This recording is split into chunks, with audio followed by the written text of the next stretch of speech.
I started a women's Bible study last night here at our downtown campus. If you were here, God bless you. If you weren't, good job. Because I realized I wore different shoes today. They're flat. That was a good shot, I bet. Because last night I had these stupid wedges on. And, it works really good at what time did I get ready? About 8 o'clock in the morning. I think I'm going to wear these all day. And I move a lot. Okay? Ann was not kidding that, I have to stay right here, and that's so boring. I move a lot, and I do a lot of dips. Not because I think it's cool, but because I just move. So, last night when I was laying in the bathtub in pain, I remind myself, we don't do leg workouts when we're teaching. We don't do it. So, Ann puts me on a mic. So, my name is Jayme Wood. If I have not met you, I am honored to come back. I got to speak. I am in Moms Collective, Table 5. Woo woo. Thank you. And it's been a joy to get to do Moms Collective. Just what I kind of thought would just be, I'll come up, get some breakfast, hang out a little bit, has really been so much deeper and so much sweeter. So thank you for being a part of that. But I talked last year, I got to speak on the Enneagram, and I am a certified Enneagram coach, and there's nothing fancy about that. I just took a class, basically. But I'm not going to hit the Enneagram hard today. Because a lot of it will be a review for most of you. If you have specific questions about kind of the high view of Enneagram, kind of the ins and outs of that, please, I will share my number. We can meet for coffee. I'm all about that. But because a lot of you guys were here for that one, we're going to kind of go a different angle with this. But I will say for any new ones or kind of a refresher that remember the Enneagram, there's nothing fancy about it. It means 9 graph. That's it. The word Enneagram, that's what it means. It is a tool, right? We do not serve the Enneagram. We do not believe that the Enneagram died for our sins and, made us new, right? The Enneagram is simply a tool. It's a tool. For me, it was a tool to get to know myself better. And what that did is it brought up a bunch of ugly stuff that Jayme needed to deal with. And as a result, it began to heal pieces of my marriage, and it began to heal pieces of my motherhood and my relationships and all that kind of stuff. So the Enneagram is simply a tool. And all the numbers, if you know what number you are, or if you took that test or the assessment that Ann sent out yesterday, all the numbers they just represent a personality. That's it. Okay? So if you say you are an Enneagram 2, which I am, that you are just labeling the personality. That's it. Okay? There's nothing fancy about that. What is interesting, what makes Enneagram different than other personality assessments, okay? Because I guarantee we could go around here and all of us have taken some other kind of personality assessment. The difference is the Enneagram looks at why you do what you do, not what you do. Got it? Looks at your motivation for doing something instead of your action, okay? If me and Allie here, we make our beds every day. Do you make your bed? Just kidding. Let's act like Allie makes her bed. Because I'm a psycho, one of those psychos that makes my bed every day. If Allie and I make our bed every day, okay, the action is the same, all right? But if Allie is a different personality than me, or Enneagram number, quote, she does it for a different reason than I do. Does that make sense? It's all about why we do what we do. Now, where that is freeing is, and you think about your marriages, you think about your children, you think about your relationships with your family, coworkers, whatever it is. It starts to open your eyes to, okay, we are doing the exact same thing. Randy Wood and I are parenting, right? We are both parents. But his motivation for doing it is different than mine, okay? We had a nice little conversation this morning. And we are looking at each other going, we're doing this thing together, and you're an alien, right? Amen? Thank you. Somebody have that conversation this morning? Okay, good. There we go. That's right, there we go. But so seriously, when you realize that your personality are the glasses that you put on every day, and I see I see everything about my day through these lenses. That everybody else that is different, a different personality than me, they just have different glasses. And I'm telling you, and you guys that have walked with me through some of this, you know, like the healing that has happened in my marriage and in other relationships that I have, my family. We all love Jesus, and we're all doing this thing, right? But there was some healing that needed to happen through our communication and all that kind of stuff, and it was illuminated through the tool of the Enneagram. So, okay, so that is the difference. Now, one other thing, and it'll pertain to what the handout in front of you.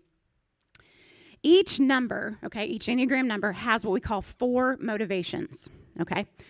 4 motivations. We have a core desire. Okay, we have a core weakness. Okay, so those are the 2 we're going to talk about today specifically. And then there's a core fear and a core, I just went blank on the name, but there's another one. We're not going to cover those, so it doesn't matter. But we are going to touch on the core desire. Okay, so if you like to make notes and kind of make things simple, the core desire is what each of us want to hear more than anything else. Okay, so your core desire, if you are a type 1, Enneagram type 1, your core desire that desire basically is you want to hear that more than anything else, okay? Our core weakness makes sense, right?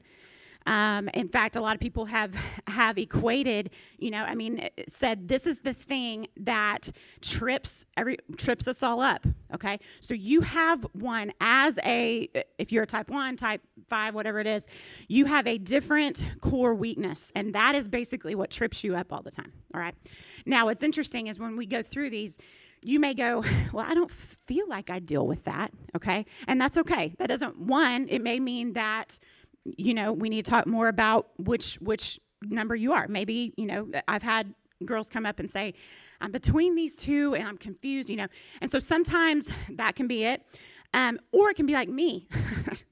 Because the core weakness of the 2 is pride. I was like, I don't deal with that. That's for the arrogant, right? And the Lord, that's exactly what the Lord did. He was like, oh, gotcha. Because I'm telling you, I like there's been moment upon moment where I've seen that pride raise its ugly head, and I'm like, oh, it has that face. You know what I'm saying? So your weakness has a different face. Sometimes we put that on there and say, well, my weakness can't be resentment. Well, your resentment might have a different face, but it's resentment. You know what I'm saying?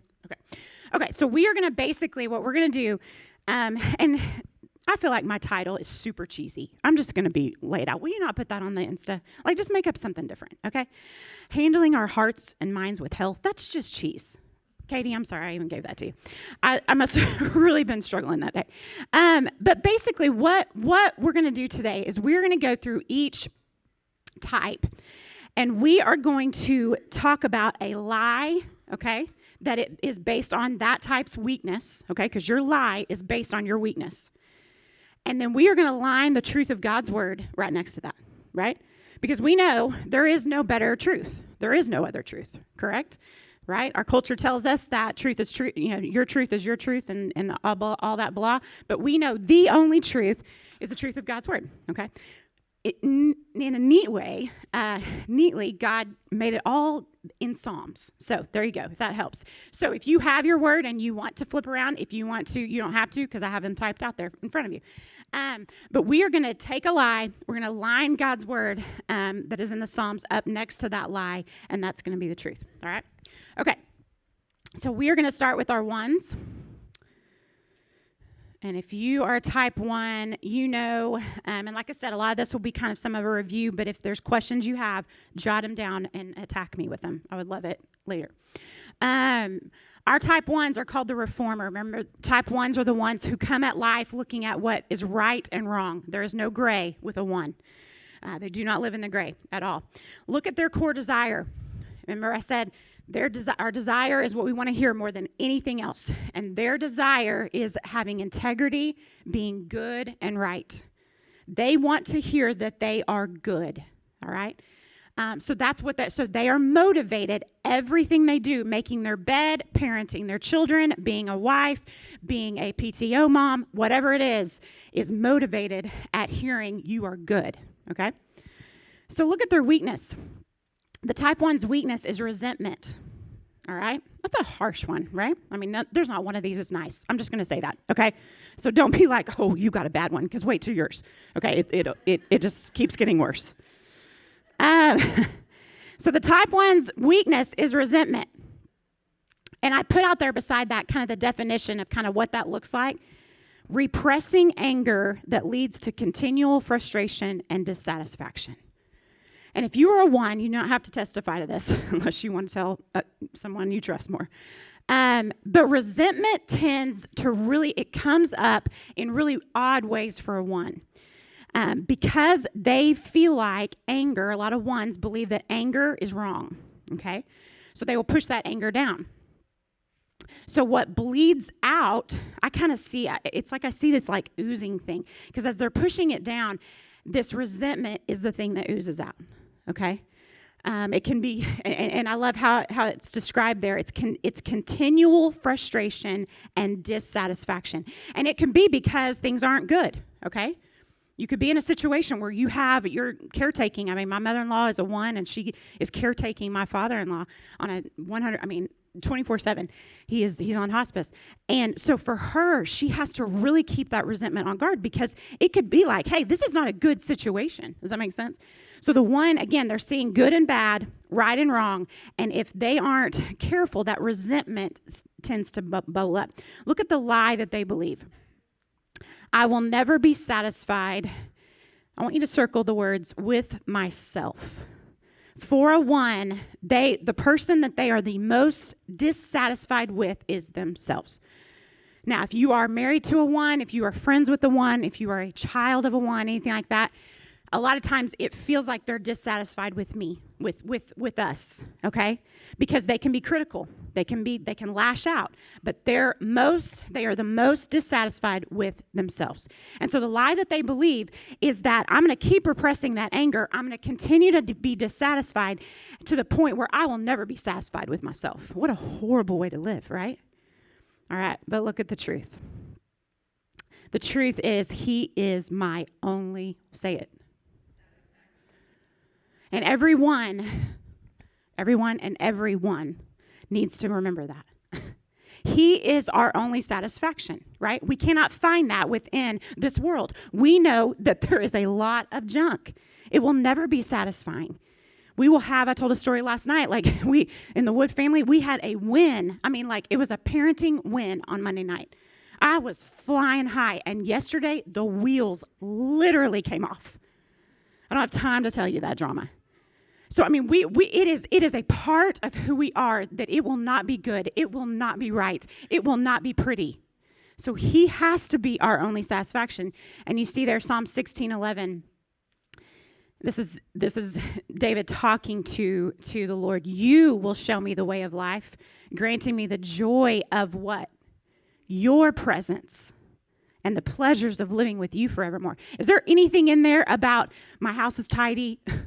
My car's running, my children are pretty and actually saying appropriate things? No, there's not one thing in there, because we know that won't happen, right? You will show me the way of life, granting me the joy of your presence and pleasures of living with you forevermore. So if you're a 1, or you think you might be, I want you to grasp onto that today, to remember this is not about you being dissatisfied and that you'll never be satisfied. He is your only satisfaction. All right, type 2s. We are called, I am a 2, we are called the helper. Not because it's pretty. We are jacked up, just so you know. I always feel bad when I'm talking about Enneagram to other 2s, because I just rip us. So if you are, I'm sorry. Okay, remember the helper, we are the people who come at a situation not with what is right and wrong, but we come at a situation with how can I make this better? And not like because it needs to be excellent, but because we really do want to help, okay? I have picked up more coffee cups in this room than probably anybody else. Well, except the other 2s, all the other 2s. So whenever you see someone picking up coffee cups, it's not because we just feel like we have to. We see a coffee cup that needs to be taken, right? I mean, it's just what we see, all right? So that's how we come at life, right? Look at our greatest desire is being appreciated, loved, and wanted. Why do I pick up coffee cups? Because I want Katie to say, God, I really like you, Jayme. I mean, that's dumb, right? She likes me, whether I pick up I guess you like me. But can we talk about that later? Because I might need to, no, I'm just kidding. But her liking of me is not contingent on my coffee picking up ability, right? But I do what I do to be appreciated, loved, and wanted. I want to be your favorite, and I want to be your favorite, and I want to be your favorite. And you talk about things that go out of control when you try to do that. And then look at our greatest weakness. This is where our pride comes in. If you're a 2, that's always fun. Here's the pride for the 2. I'm going to read that. Denying your own needs and emotions and confidently inserting helpful support in hopes that others will say how grateful they are for your thoughtful care. Every 2's like, dang it. Because no kidding. Whether it's picking up coffee cups or it's making sure I am on time in the pickup line, or it's making sure my kids, this morning, fail. All we had was one breakfast option. I don't like that. And Murphy, my 7, we'll get to her. She was like, you didn't ask us what we wanted. I've done some work on myself, so I was like, get over it. Yogurt's what we have. This is it. Right. But the Jayme about 3 years ago would have been like, I'm so sorry. Because again, what it's telling me is I'm going to deny myself, right? Because I have all that you need. You come to me because I have all you need. Ooh, that's ugly. So what's the lie that 2s believe? I am my own help. I am my own help. I don't need anybody to make dinners for me. I don't need anybody to buy me more yogurt or more breakfast options, right? I am my own help. I've got this. And what's the truth? He is my only salvation. And it was interesting how the Lord, he brought that word to me for the 2, because we do feel as 2s, we feel like we're everybody's savior. We're who that friend comes to when her heart's broken. We're who that husband comes to when he just needs to get something off his chest. I had my best friend, Marco, pulled me yesterday and just vented for like the longest polo you've ever had. I want to be everybody's savior, right? He is my only salvation. Psalm 62:2. He alone is my rock and my what? Salvation. My defense and my strong tower. I will not be shaken or disheartened. Hey, 2, guess what?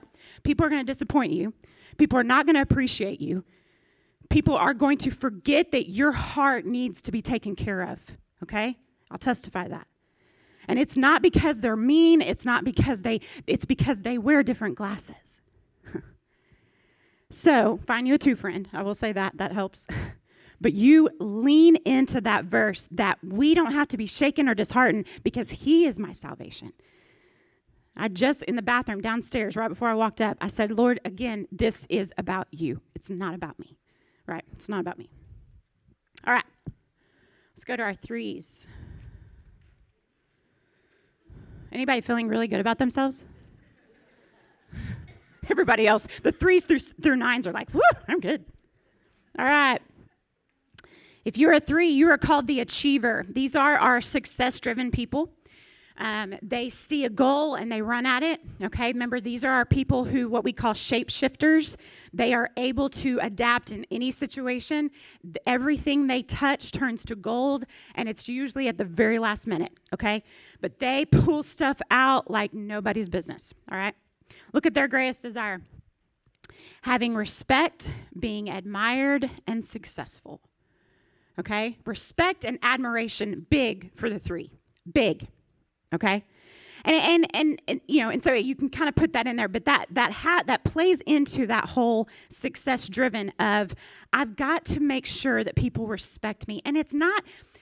This is interesting, you guys that are Enneagram people. It's different than the 8. We'll get to you guys if you're not familiar, but it's different than the 8. Feeling power in respect. The 3 wants to make sure that, because they have the relational side, but they want to make sure that, hey, I'm admired for what I'm producing. Okay, they're not just producing a bunch of junk, which they do, right? But they want to be admired for it. They want to be respected for it, and because again, that's that desire there. Look at the 3's weakness. Deceit. That's hard. This one for the 3, deceiving yourself into believing that you are only the image you present to others. The 3 really struggles, like what I said, the word shape-shifting, okay? And basically what that is they are able to morph into whatever is needed in that moment, okay? I'm married. My Randy Wood is a 3, and I've seen him talk about all different kinds of things. I mean, when we were, babies, he would talk about breastfeeding. I'm like, you don't even have them. Like, why are you talking about that? But he would, because he would figure it. And he talked about carpentry, and he talks about guitars, and he talks. So like 3s have this way of making sure and being able to adapt to situations. So what turns out is that weakness there is they've deceived themselves that they aren't who the rest of us think they are. Does that make sense?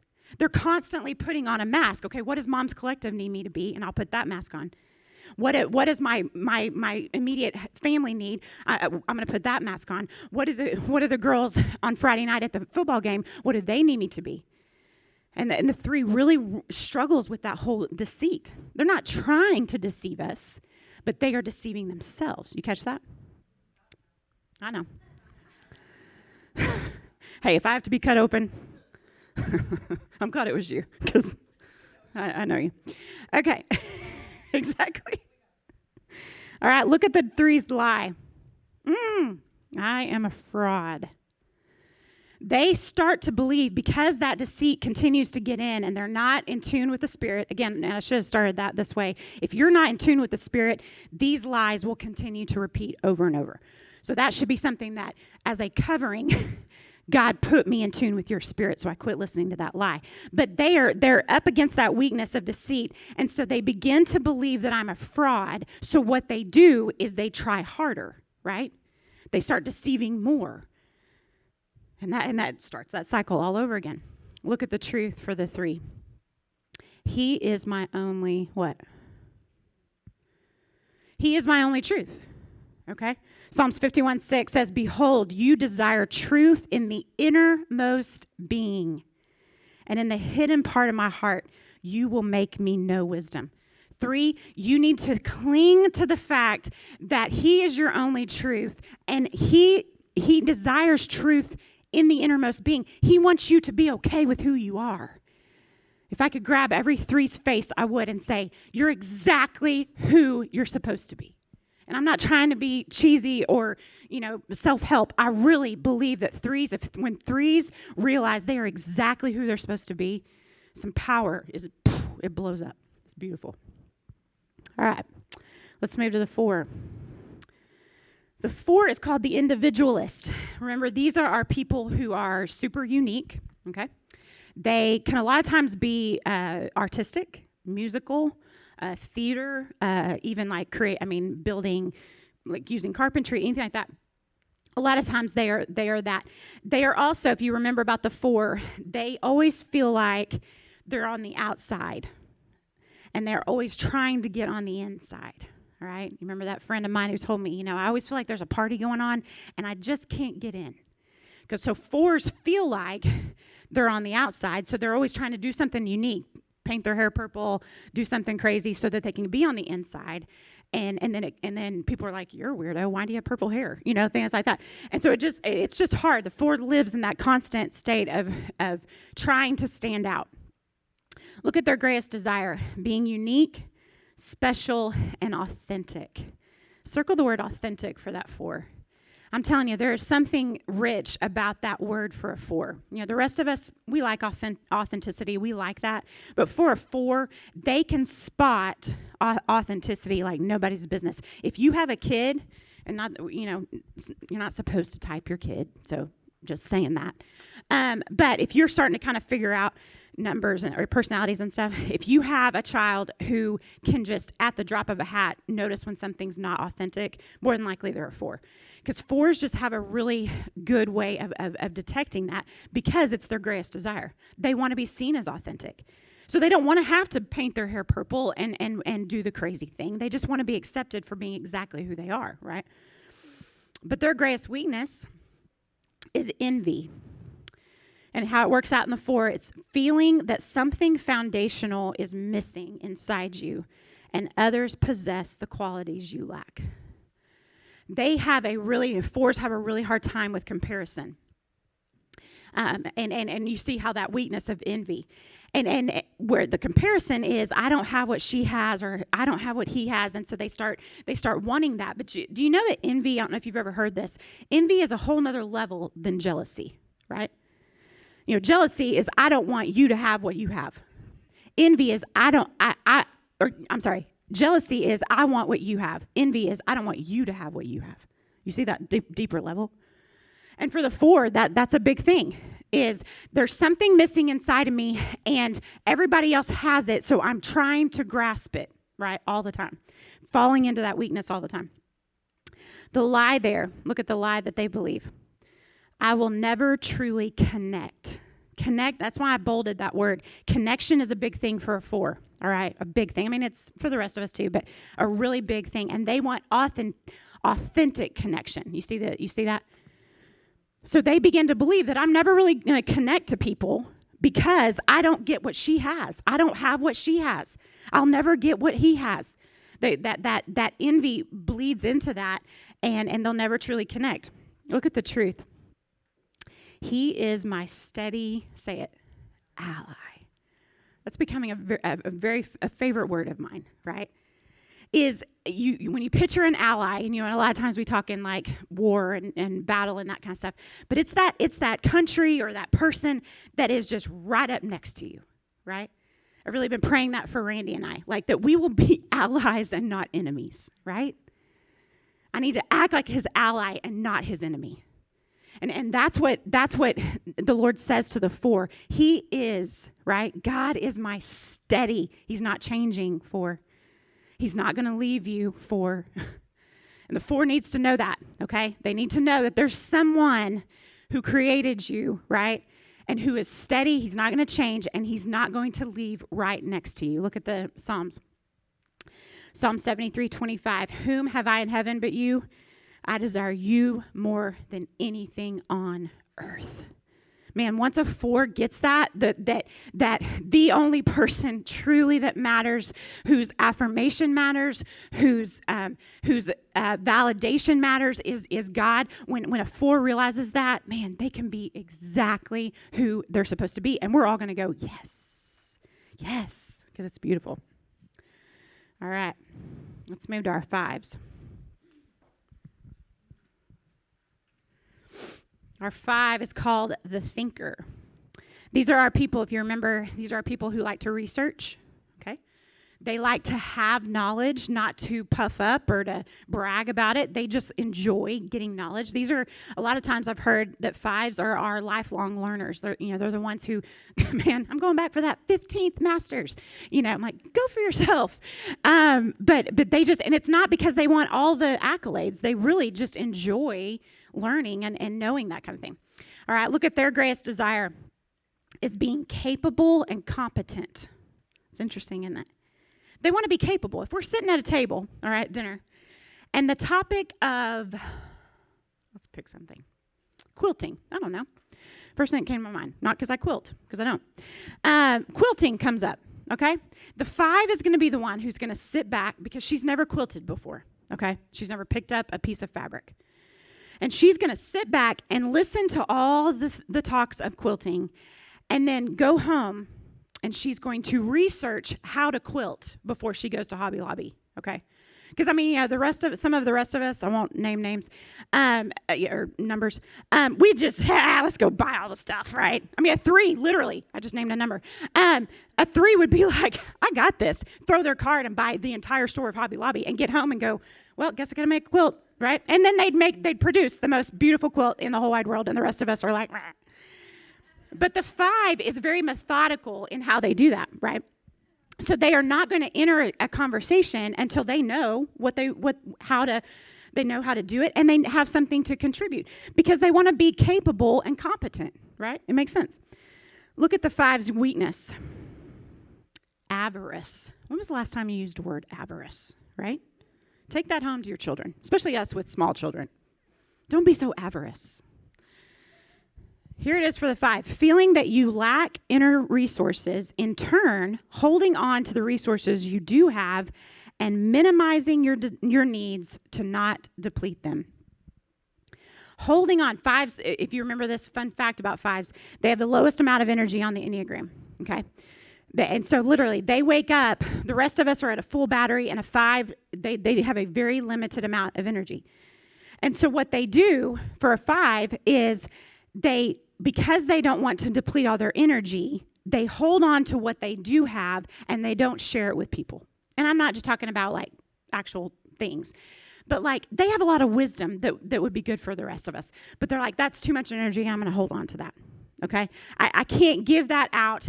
I can't connect to other women. I can't connect to other men. I can't do that because that takes way too much of my energy, and I need to hold that for myself, right? So that's that weakness. Look at the lie that reads into that. Shutting people out keeps me safe. And that resounded with a five, if there's a five in here. Because really, it is easier for a five to say, I'm just not going to connect. I'm not going to go to that mom's group. I'm not going to join that Bible study. I'm not going to go on Wednesday nights. I'm not going to, go walking with that friend. It's just too much. And for the five, let me give a shout out for the fives. It really is a lot for them. The rest of us, it's okay. But it really is a lot for the five. And so, but the lie that she is telling herself is, if I just shut people out, nobody has to know that I'm hurting. Nobody has to know that I'm dealing. Nobody has to know about the divorce I'm going through. Nobody has to know that my mom's dying of cancer, because that is too much. It's just too much to share, and I don't have the energy for that. Look at that truth. He is my secure source. If you're a five, I want you to remember that it is not about your energy level.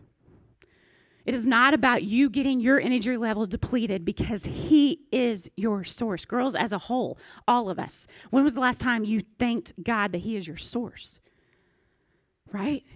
We're all a bunch of crazy people doing crazy things, regardless of the stage we're in. But he is our source. Look at that Psalm 31:19. How great is the goodness you have stored up for those who fear you. How lavish on those who, you lavish it on those who come to you for protection, blessing them from the watching world. Here's the deal. Get that first part. How great is the goodness you have stored up for those who fear you. He has stored up goodness, five. You don't have to manage that time so well that you shut people out. He's got goodness for you. So if you'll commit to that coffee date, if you'll tell that girl, hey, yes, I will meet you and we'll walk, I'm telling you, he's got your resources stored up, and it's good, right? It's good. All right, let's go to our six. Our sixes, they are called the loyalists. Not a better word for a six. They are so loyal. If you remember, these are our people. These are our what-if people, right? These are our people who come at situations saying, let's look at all the scenarios, all the good, the bad, and let's kind of make sure we're prepared, all right? These are our prepared people. Loyal, I've always said you need a six friend, because they will, you'll have to just leave the planet before they'll quit being your friend. They are just super loyal, and we need people like that in our lives. Look at their greatest desire. Having security, guidance, and support. Again, they're motivated. Keep in mind, that desire is something that motivates them, right? So they are motivated to have security, guidance, and support. So they connect to other people really well. And their motivation to connecting to people is to make sure they're secure, they have guidance, and they have support, all right? And I'm not just talking, I think if you remember this from last time, I'm not just talking about locking doors, okay? We're talking about in a relationship, a friendship, a marriage, a child, if you're starting to see tendencies of maybe a six personality, they need to know that, hey, this thing that we've got here, it's not going anywhere. That's what that six is looking for. Okay, that's their greatest desire. So what is their greatest weakness? Anxiety. Trying to predict how it plays out for the six is trying to predict and prevent negative outcomes while remaining in a constant state of what? Apprehension and worry. Isn't that interesting that it doesn't say trying to predict and prevent negative outcomes so that everything goes well? Nope. They're remaining in a constant state of apprehension and anxiety. And if you know a six or you are a six, you know what that feels like. There's this, people have said, what is the six fear? Fear. They are in a constant state of thinking of all the possible things that could go wrong and then it not fixing. right? Go back to what we were saying about the one, right? You can't approach this world and go, I can make everything good and everything right and all that kind of stuff. It's not going to happen. And for the 6, you could sit at your table before you walk out the door and list all the things that possibly could go wrong, and you're like, I've got a plan, and you walk out that door and that thing happens, right?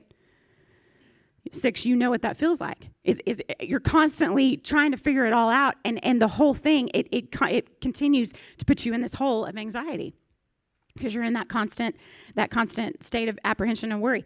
What's the lie for the 6? Worrying keeps me prepared. How many times have you heard people say, well, I worry, it's just my spiritual gift. It's the way that God has taught me to love people. Bless her heart. I'm like, can you find that? If you can find that in Scripture, I'm in. Sorry, I got to take a drink. But for the 6, no kidding, it becomes this thing of worrying keeps me prepared. If I am worried about the children, if I'm worried about my husband's job, if I am worried about my relationship with that girl, if I'm worried about all the things, it just keeps me prepared. Because how many times have you also heard, I would rather be prepared than caught off guard? So if I think the negative, right? You know that friend. You are that friend. I'll just say that. If I just think that the worst is going to happen, I won't be taken off guard, right? And 6s hate being taken off guard. But I'm telling you, do you see how that's a lie and that feeds into that anxiety? Is if I tell myself that I'm just being prepared by worrying, we know, you guys know, you read the word, and the word says, do not what? Worry. And I'm not trying to be tacky or too confrontational. If we believe this word, then we believe that worrying is not of God, period. All right? So what is the truth that he puts next to the lie? He is my faithful, say it, certainty. For a 6, there's such comfort when they can be certain about something. And I'm telling you, 6s don't live in a world of certainty, right? The rest of us just kind of blow it off. We're like, we'll make it. But 6s are constantly looking at what is not certain, And I mean, you can't walk out the door, right? But I love the fact that it takes us back to him. He is my faithful certainty. He's not going to change. And I know we've heard that since we were little bitty, but we know that truth is truth. He's not going to change. He's not going to change. Look at that Psalms 34:4. I sought the Lord, and he ignored me. Did he ignore me? No. It says he answered. Now, I may not like his answer, but he answered, right? And what did he do? He delivered me from all my fears. And I'm telling you, for a 6, that's gold. To know that, hey, I'm not looking at my husband to make me not be afraid. I'm not looking at my kids. I'm not looking at my activities. I'm not looking at my involvement to make me not be afraid. No, I go to the Lord. I sought the Lord, period. And he will deliver me. All right. Sorry, I can't turn the page. Let's go to our 7s. All right, type 7. These are called the enthusiast. Very appropriate. These are our people who really, a lot of times we say they're the party, right? I mean, the party is always happening with a 7. And it is true. But their reason, they also love adventure. They love to be spontaneous. They avoid boredom. They hate being bored.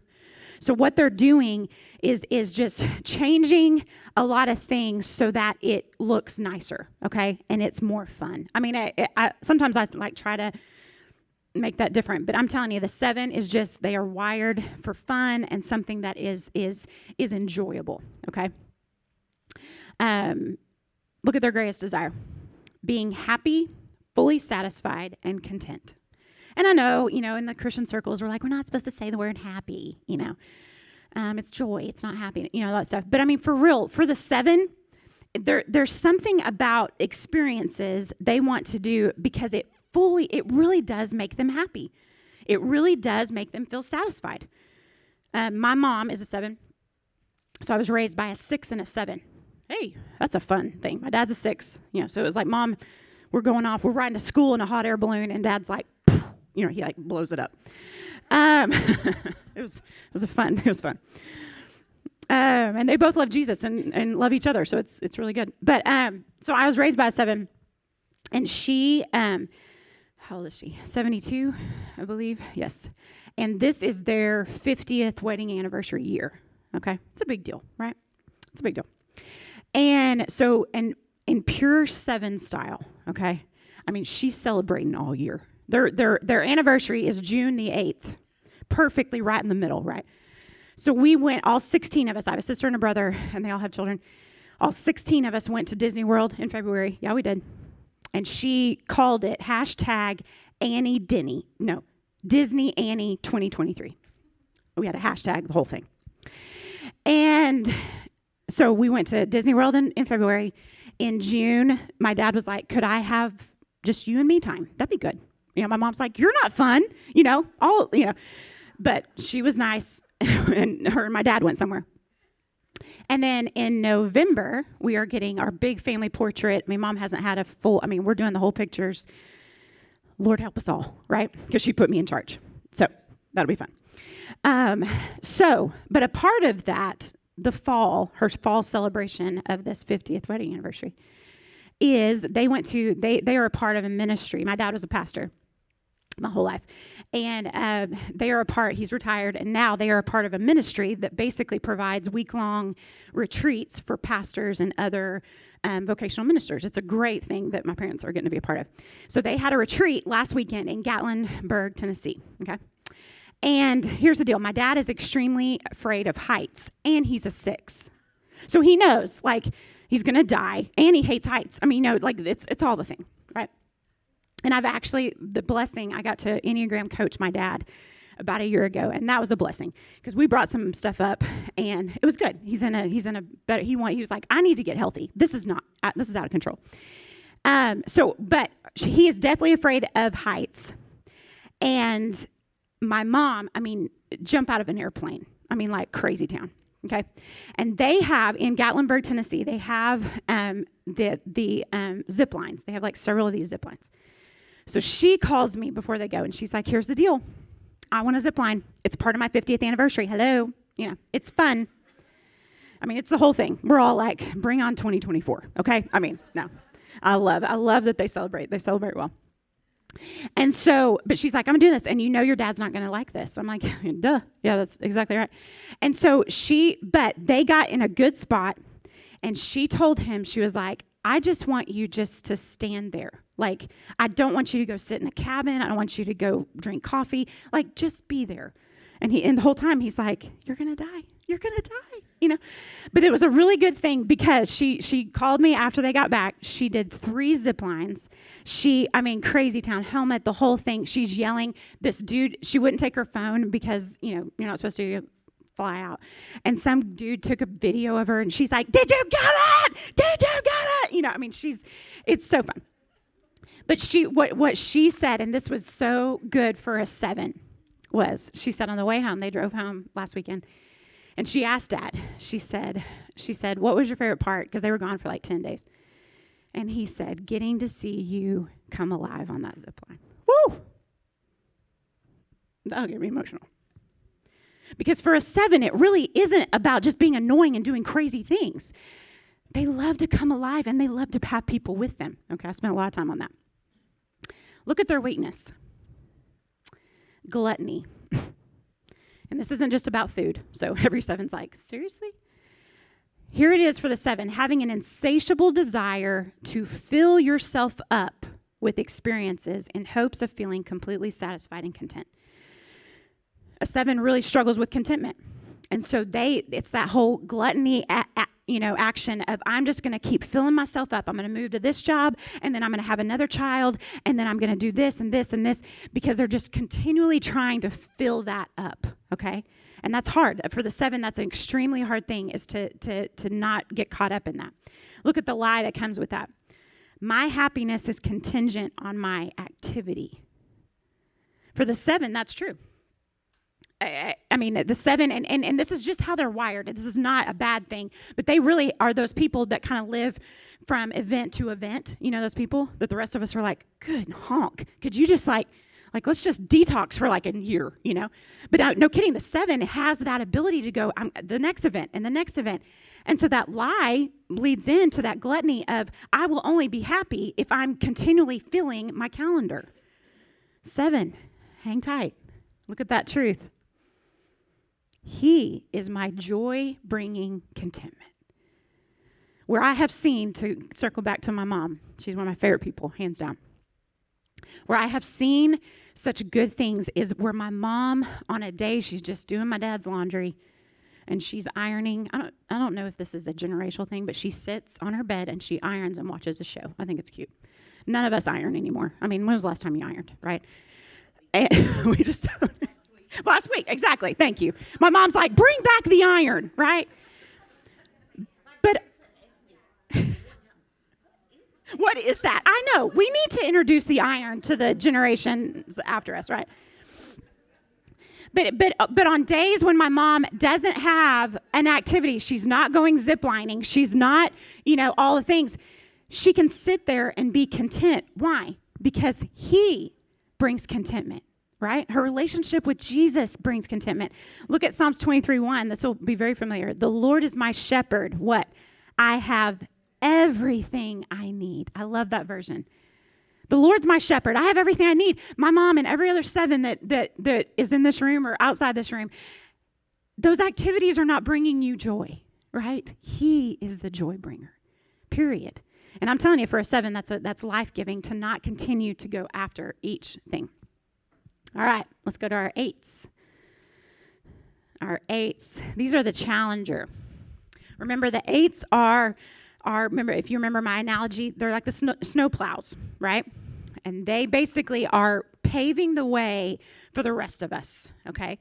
They're the justice-centered. They are going to bat for all the rest of us when we can't go to bat for ourselves, okay? We need them, okay?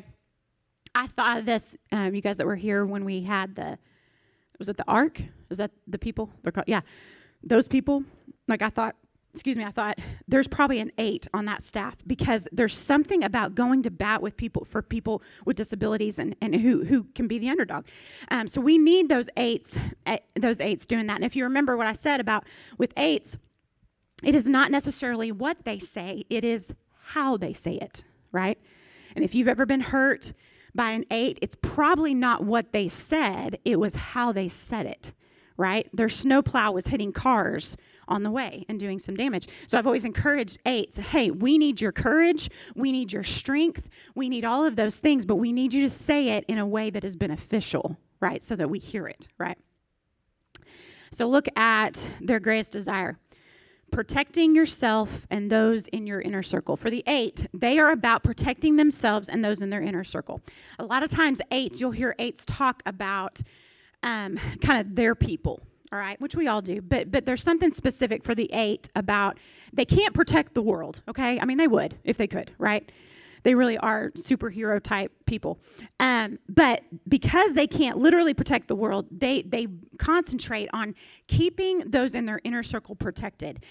Now, it is different than the 6, okay? A lot of times people say, well, how is that different with the 6? Because the 6 wants protection.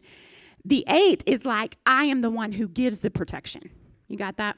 The 8 wears that badge, and honest to goodness, if you know an 8 or you're married to an 8, you're like, dude, I'd follow that dude anywhere, right? I mean, they are easy to follow. They're easy to stand behind and let the strap, and not get hit. I mean, really, they're that kind of people. That's the first squat I've done today. Should get it because my legs are like, you're an idiot. But so they're all about that protection. But look at their greatest weakness. Excess. And what it looks like for an 8, constantly desiring intensity, control, and power. It's different than the 7. The 7 wants activity and wants event and wants that adventure. The 8's like, nope, I can sit behind this desk because all I want is intensity, power, and control. And if you are close to an 8, you know what that feels like. Because it can be kind of obtrusive, honestly. It can be right up in your face. And you're like, I just asked if you wanted a waffle. That's all I asked, right? You did not have to go into this diatribe about, the power of the waffle or anything. But I mean, so it can get a little intense, right, for an 8. But again, what they are doing is they are constantly desiring that control and that power, and so it bleeds off if they're not living in the Spirit, right? Look at the lie. Power gives me control.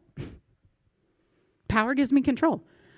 I've had, because I'm talking to girls, I've had women who are 8s, and many times they'll come to me and say, "I don't want to be an 8." It's cool if a guy's an 8, right? But a girl 8, we have words for that. And they're not appropriate to say on a screen. So, and I'm always like, hey, if you would take that energy and that strength that you have, and instead of holding it over people, you would help us and show us how to be strong. It would really work. But what they believe is power gives me control. So who have they put in control? Themselves. That's exactly right. They've put in 8s. You guys really deal in that I have control. And I know the rest of us, I mean, women, we just want control, and that is a flippant thing that we say. I don't mean that flippant like in a bad way, but we are very, I have control issues. I laugh about that. But I'm telling you, for the 8, what control does is it is powerful, and it is strong, and it is intense. It's all the things that they are wired to be, but instead of remembering they are not in control, they take it onto themselves. And we know that will never work, right? Look at the truth. The truth for the 8, he is my capable protection. Again, it's not about you, 8. It's not about what you can and can't do. I've had 8s break down in front of me and just say, I literally can't hold this thing anymore. I'm like, good job. Good job. Because you're exactly right. We were not made for that. And I think we all, regardless of your personality, we need to be reminded, we were not made for that. And 8, you need to remember, he is your capable. He will not let you down. 8s, remember, if you remember, the 8 really struggles with betrayal. Betrayal is a big thing for an 8. Guess what? God won't betray. He is capable, and he will not walk away, and he will protect exactly how you need it. Look at Psalms 46:1. God is our refuge and strength, a very present and well-proved help in trouble. I love that for the 8. He is our refuge and strength. I've also had 8s tell me, I am tired of being the only strong one. 8s, guess what? You run to your Jesus. Because he is your refuge and your strength. You don't have to do that. All right, let's go to our 9s. Our 9s are called the peacemaker. Very appropriate for them. If you guys remember, these are our people who are motivated to be at a state of peacefulness, okay? But speaking of Mary Royal, she is a 9, and she has helped me. She's kind of illuminated something for me about 9s. Many times I've looked at 9s, and I'm like, they go around making peace with everybody. And Mary's like, no, it's all about my inner peace. So I am motivated. The 9 is like, I really don't care if these 2 guys are fighting. But if these 2 girls are fighting and it's affecting my inner peace, I am jumping right in the middle of that and going to make them kiss. Because it's all about it's about the 9's inner peace. And that's something you kind of need to catch, especially if you're a 9. These are people, again, remember, because they don't share their opinion, because it would cause unrest and it would take away the peace. These are the people we push to the side. These are the people we walk on. Okay, and I want you thinking about your relationships, your marriage. Maybe you have a child that you're starting to see might be a 9. Especially our mentor moms who have adult children. These are our people that we forget that. I mean, it sounds bad, but we forget they're there because they just don't make themselves known. Okay, because it's going to cause me to not be at peace if I speak up. Look at their greatest desire is having inner stability and peace of mind. That didn't say anything about, I want to make sure my marriage is peaceful, or I want to make sure all my girlfriends are getting along. No, it's inner stability. And that's why, you guys praying for Mary being a part of her journey. Like, that's why this has been such a her clinging to God. When Mary says, like what Katie told us, when Mary says she is clinging to the Lord, can you imagine? You talk about inner peace not being there when you have cancer.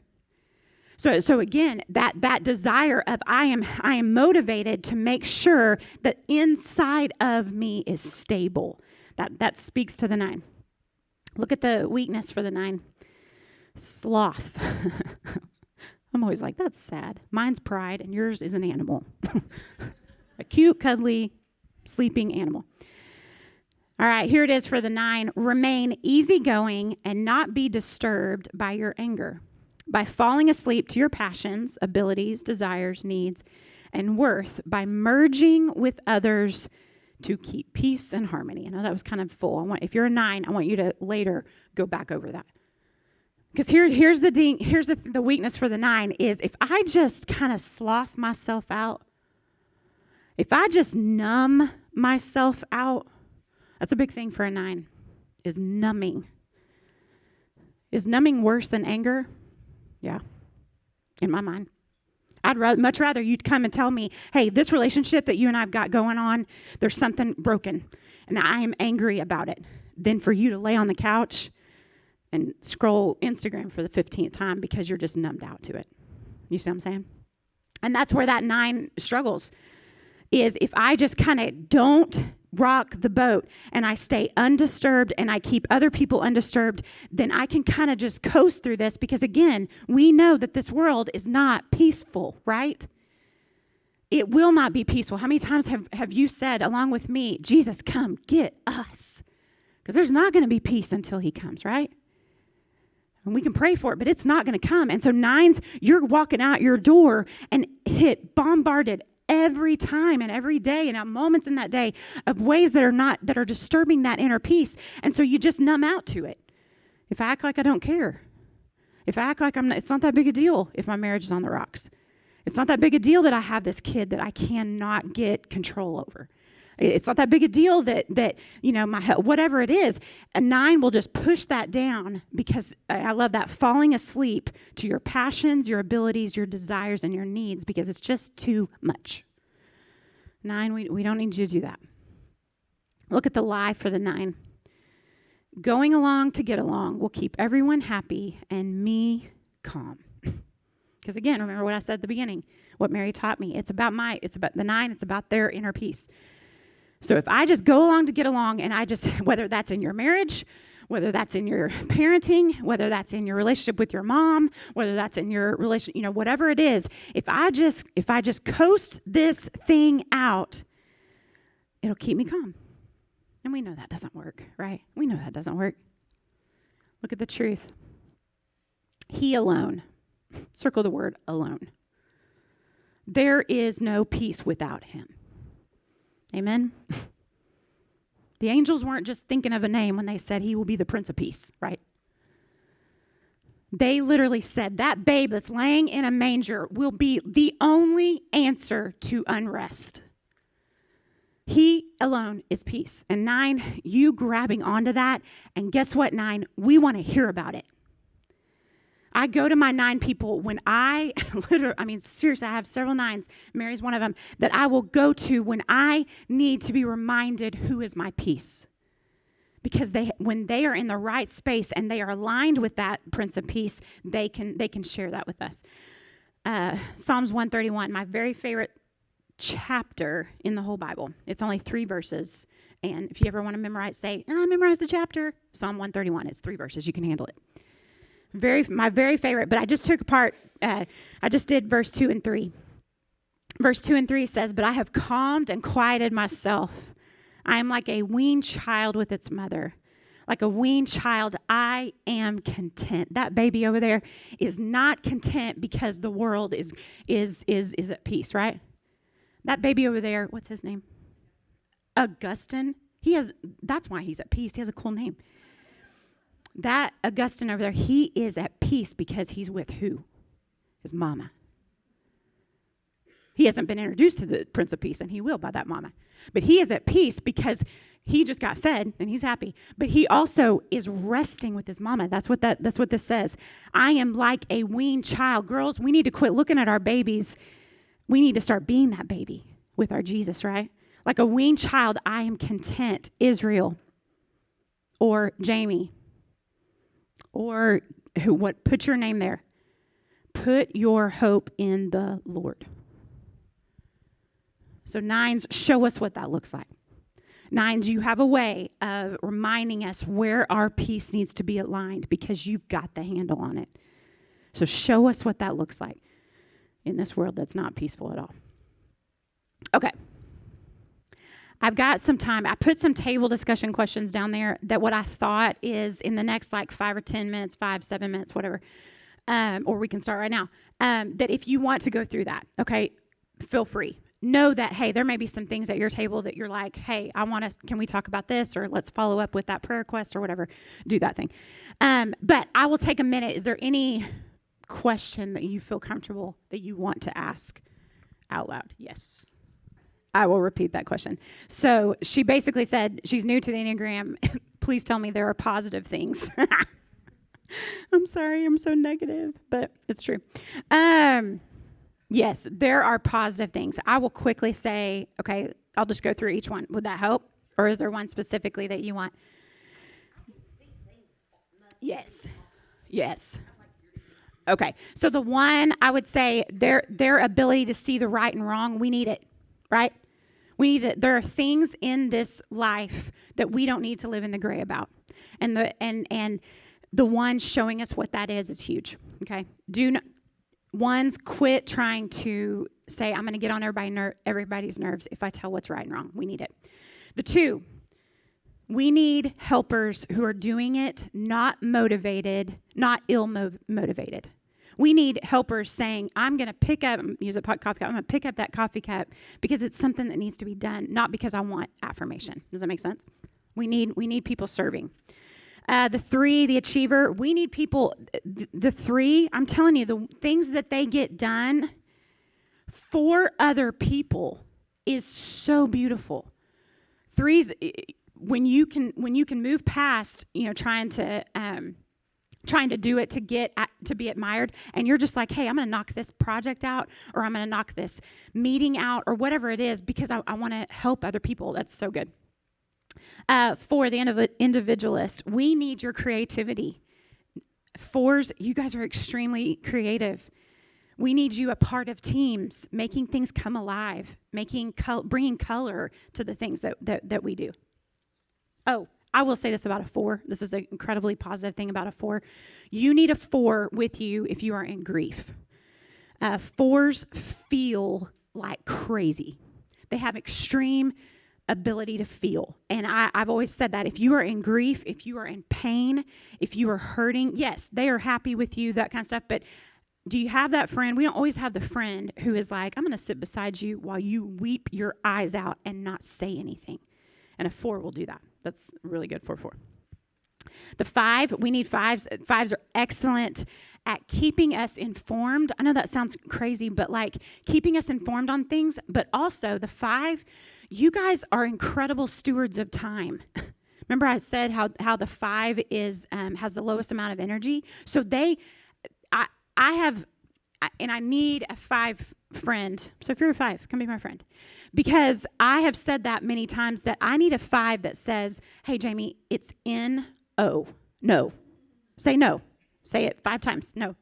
Because 5s are really good at stewarding their time and having boundaries. Very good at that. 6. 6s are incredible planners and preparing things, and we can glean from knowing that the possibilities might happen, but so that we can be prepared, all right? 6s are incredible at looking at how it's going to affect the whole group, okay? You guys that know Jerry Royal is a 6. And in his job here at First as the executive pastor, I think it's so unique that he's able to look at situations at, okay, how is this going to affect our body as a whole? Okay, 6s are really good at that, having eyes for the outside. 7, You guys are just show us how to have fun and not be living for it all the time. Take us on that zip line. We need to be strapped in and go off a mountain sometimes, right? Show us how to enjoy. My Murphy Jane, she's 9, and I've typed my kid, but I really do think she's a 7, and she can. The other day they were on. Nobody's on the team. Okay, she was on a volleyball team with Holiday. They won 0 games, 0. And the last game, the last practice, it was a horrible practice. She walks out and she's like, "That's the worst practice." And I was like, "Get those feelings out," because the 7 doesn't really want to feel the bad. And I was like, "Get it out. I'm so sorry." That was the worst practice. And I had gotten her a plate of spaghetti. And because we were going to come to church. And so I handed it to her, and she was like, so she's still mad. And she's twirling the spaghetti. And she goes, "Look what I did." And I was like, "See, that's what we need. We need 7s going, okay, we're done talking about practice. Let's eat some spaghetti on a fork," right? That's fun. Every once in a while, we need that. The 8, goodness, we need you paving the way for other people. Show us how to go to bat for people. 8s, you are so good at that, at showing us and going to bat for people. So show us how to do that. Show us how to do that with grace and kindness. And then the 9s, you guys are just, the whole peaceful thing, we talked about that, but probably one of my favorite attributes of a 9 is you guys have the perspective of everybody. I don't know if you've ever seen an Enneagram graph, the circle. The 9 is at the top. And there's significance to that because the 9 sees the perspective of everybody. So literally, and I'll just, because y'all know Mary, I will go to Mary if I'm in conflict with someone and I know it has to do with the glasses that I wear and that he or she wears. I will go to Mary or my other 9 friends and I will say, "Give me their perspective." Because I'm telling you, I can't see it. But a 9, you guys have a superpower of being able to see. And she'll say the thing and I'll want to, because it doesn't make me like it any better, right? But at least I know, okay, that's a perspective I had not thought about. Does that make sense? So, does that help? Okay, you're welcome. Thanks for asking that. Any other questions? Yes. So she's asking, she was typed kind of as different ones. Is that what you're saying? But you said 7, and you don't feel like the 7 describes you as much. Well, yes, it does, but not like your mother. Not like Judy Robinson is a whole nother level, right? I need to send this to Mom. She needs this recording, so she'll feel so good. So what would your question be? Did I take it right, or how did you? Oh yeah, you just did it, yeah. And it could. Let me say this because and I don't know if this answers your question, but I didn't talk about wings. Okay, if you're familiar with Enneagram, your wing. Do this on your paper, and this will help because I didn't give you guys a visual of what the actual graph looks like. Make a circle and put 9, the number 9 at the top of the circle, and then do 9, and then go 1, 2, 3, 4, 5, 6, 7, 8. Does that make sense? I could do it over there, but I can't reach. Does that make sense? So do a circle, put 9 at the top, and then 1 to the right of it, and then count around. So, and this will just give you a visual. Your wings are the 2 numbers that are on either side of your main type, okay? So my main type, what they call main type, is a 2. So I have a wing 1 and a wing 3, okay? Now what that means is, I love this, I love the way they describe wings. Wings are like the salt and pepper of your personality. I am a 2, and I will be a 2. Just that is who I am, all right? But there are certain circumstances, situations, that kind of thing, where I grab my 3 wing and I put it on top of my 2. For instance, and Mary actually illuminated this for me. I am a 2 wing 3. So 3 is my dominant wing. It's the wing I use the most, like salt is what I always use more than pepper, right?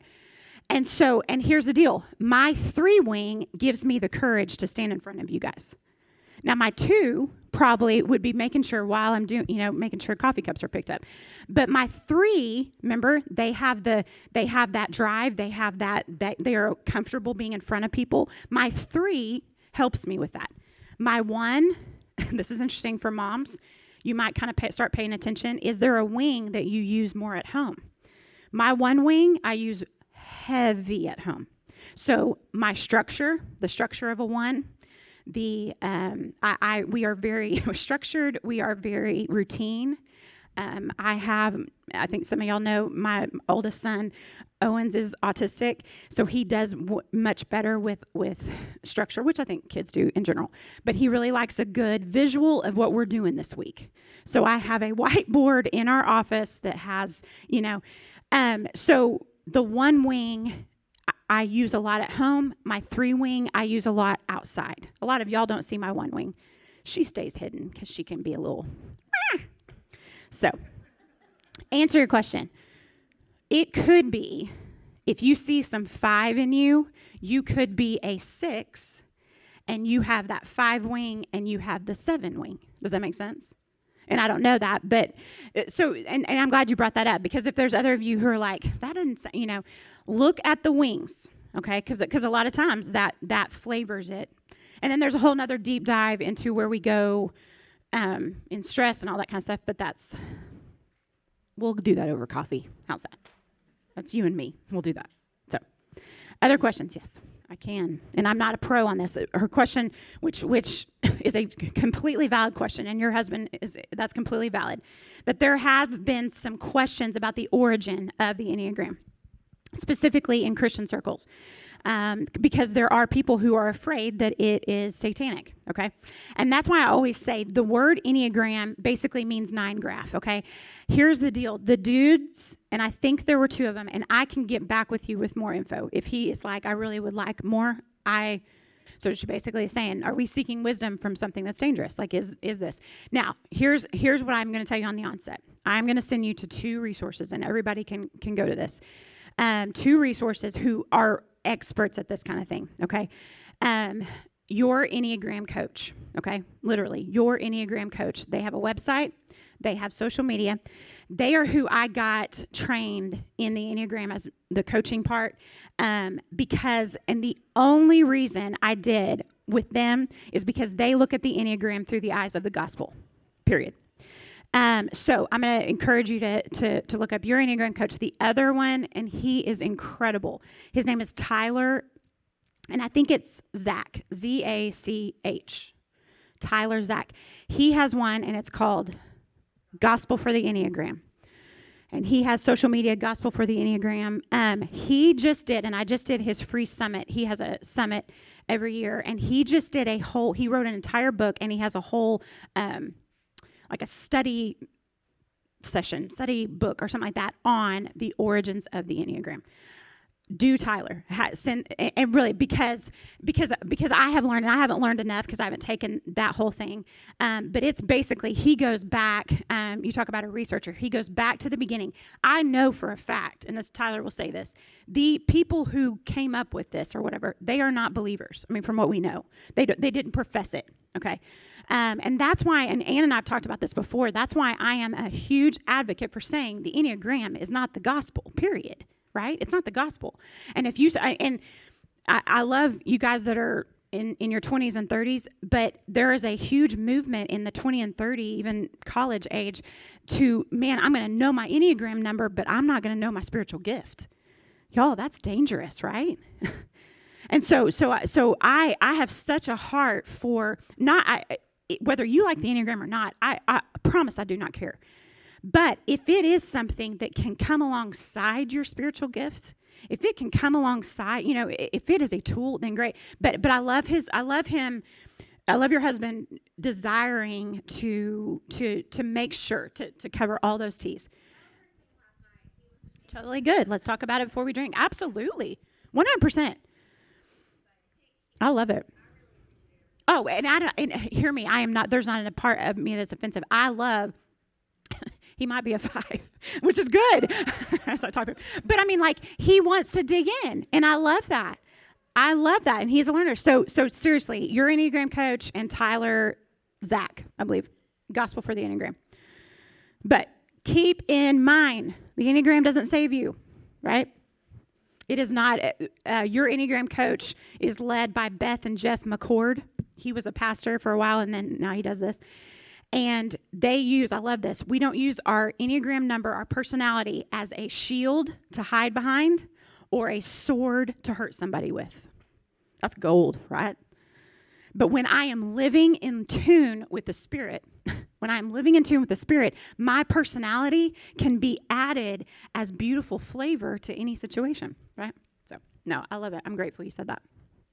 No more anxiousness. I'm grateful. Good. All right. Okay, I want to give you time, and I think at 20, is it 11:20 that you ask him to go get kiddos? 11:15. Okay, so you've got about 10 minutes. I'm going to pray for us. Do you have anything else, Katie? Okay. I'm going to pray for us and then move into your tables if you want to touch those questions, if you want to just catch up. Y'all that have babies, make sure and watch the clock. All right. God, I thank you so much. And I love my sister over here who just was honest. And I love that her husband is leading her in leading their family. Praise God for that. That we don't want to follow some weird ritual. We don't want to drink some weird Kool-Aid that makes us fall away from you. You are the goal. You are the source. You are all the things that we just listed you as. And so I pray as it stirs up within my heart is not to just take things for what they are, but man, get in and say, okay, God, how do you want to use this in my life? And Lord, I love that you told me 2-3 years ago, hey, Jayme, I'm going to use your personality and I'm going to bring some stuff up and we're going to work on you. But for another one of my friends in here, it may be something completely different that you use as a tool. I just pray that our hearts are open to what you want to do in us. Lord, thank you for these girls. Thank you for how dear they are to me. I pray you bless their day. In your name, amen.